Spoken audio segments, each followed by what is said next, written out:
Yeah, well, we're not sure exactly which one to launch next because, it's pretty hard to make that decision just yet, because, how the musical landscape changes so rapidly, in the modern music world. So the fortunate thing is that we feel really, really good about the material on the album.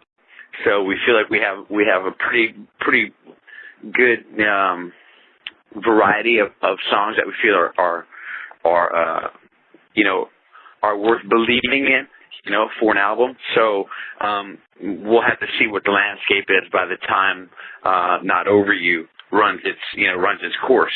The good thing right now is that the song is still building, and we got really, really big ads over the last couple of weeks for the single at Hot AC and at Top 40. Some really big ads at Top 40 as well. So some of the stations that are sort of always at the forefront of what becomes the big hits picked up the single recently. So that's all really, really good news for us and the single, and of course for the guys who work for me, because it's like insurance, Oh yeah. I mean, I still work on my own. The majority of this album I wrote alone, but it's the first album that I've had a few co-writes on it instead of just writing it all by myself. So there still is that that complete connection of that hermit sitting in his room writing some tunes. You know what I mean?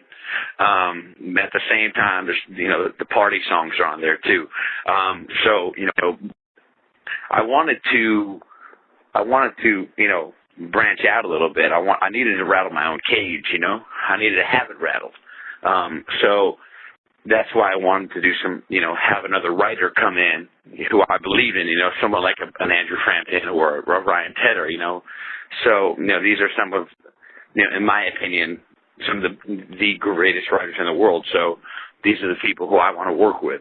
And there are several great writers, and these happen to be a couple of them. So I was fortunate enough to have their time.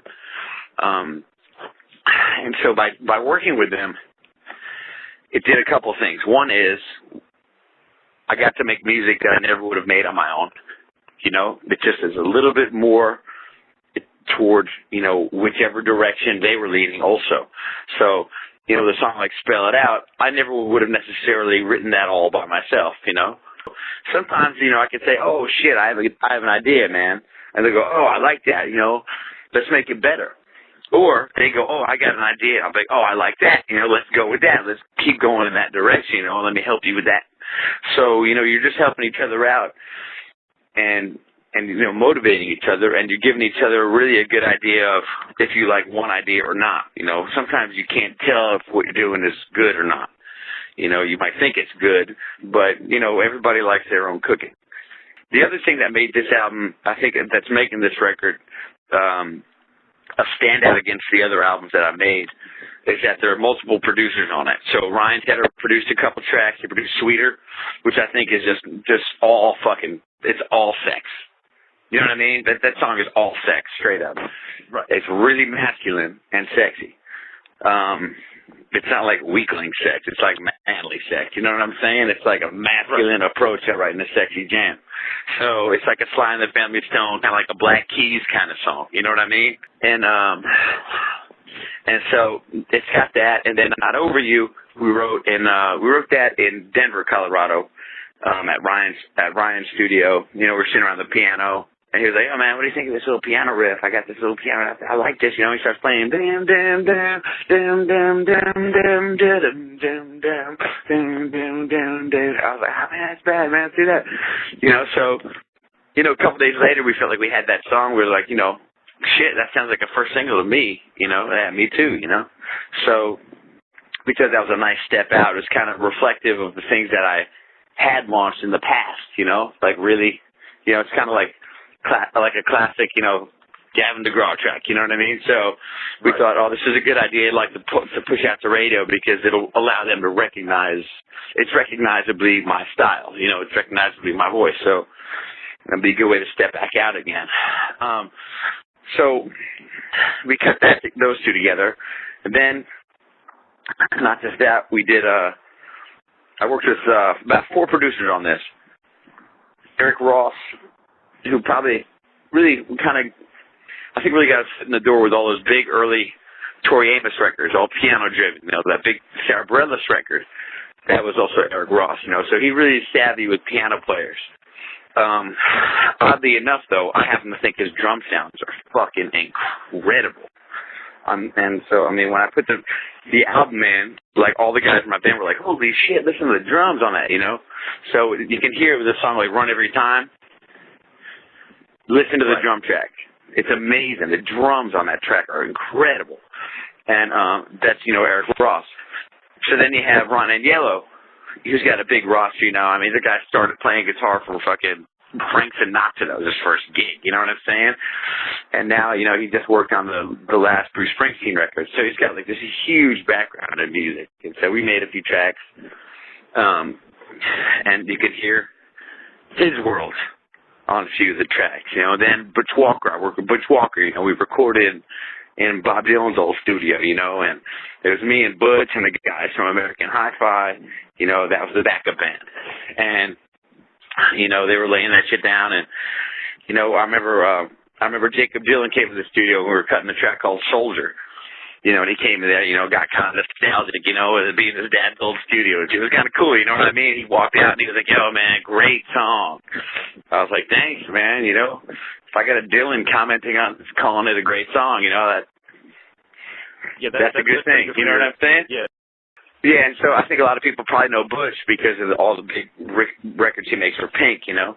But, you know, I like Butch's background, you know. He's got his own, like, kind of punk band, and, you know, he's got a, you know, pretty serious background in music, and the stuff he made with me, I think is really vibey, you know. It's real, and it's funky, and it just feels like people gelling in a studio together making music as a group. And, you can even hear guys in the background on those recordings just like fucking yelping, going, fuck, yeah, you know what I mean? Like you can hear all that stuff like in the backing tracks, you know, because we were just in the studio making music and it just felt so good. We were just, you know, screaming because it just felt good in the studio, you know what I mean? Well, you know, it's the same as sports, man, you know? I mean, what we do, you know, when you're doing this at a professional level, and if you take yourself seriously, it's the equivalent of, you know, being a professional athlete. It's very physically demanding. You know, it's not like your knees hurt at the end of the show or the arches of your feet. It's a different thing. You know what I mean? Like your hands hurt, your fingers hurt. You know what I mean? Your voice might hurt, but it's sports. You know, this is all about making your body do things that other people's bodies don't do the same way. And so it's always interesting and it's always challenging because when you're doing it at a professional level, you're making music that is challenging the same way that, you know, that playing an NBA game would be challenging. Because to make it interesting, it must be challenging enough.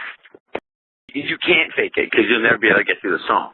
There's no way to half-ass it. You know what I mean? Because you just get run over. So, you know, you have to go out there with, you know, with your heart in it, or you just simply will not be able to perform it. It's just not that easy. Mostly all old school music, you know. My father, you know, he's a musician too, so that was a big influence for me musically, you know.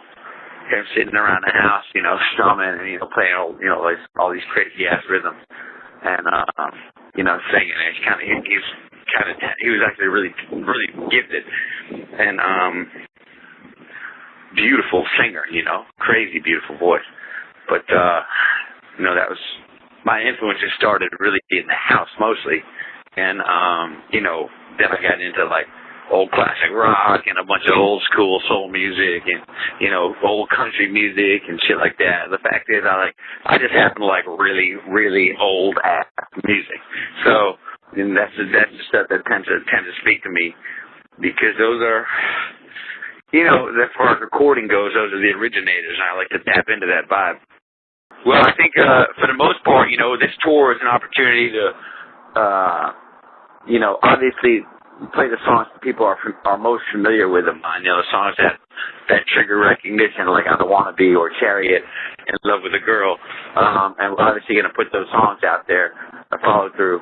But this is also an opportunity to really, you know, shake it up, you know what I mean? And go out there and play the songs off Sweeter.